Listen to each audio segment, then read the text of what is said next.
کبھی چہرہ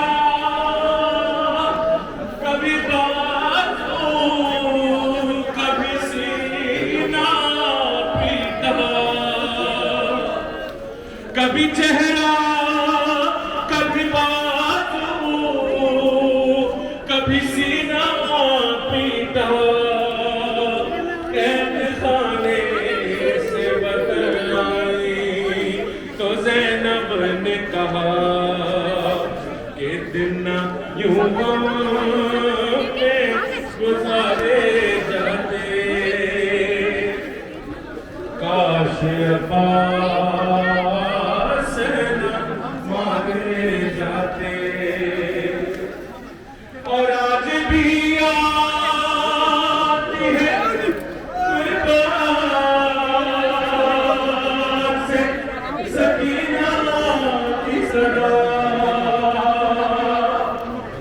آج بھی آتی ہے سکینہ کی صدا کہ اے چچا لال نظردان میں یوں ہوں قضا ساتھ ہے آگے سیڑھی آ رہی ہے آرام سے کاش عباس جاتے کاش عباس نہ مارے جاتے کاش عباس مارے جاتے اور دونوں بازو شہنشاہ وفا کے تھامے لاش عباس پہ شبیر بکا کرتے تھے کہ بھائی تم بادل ہمارے جاتے کاش عباس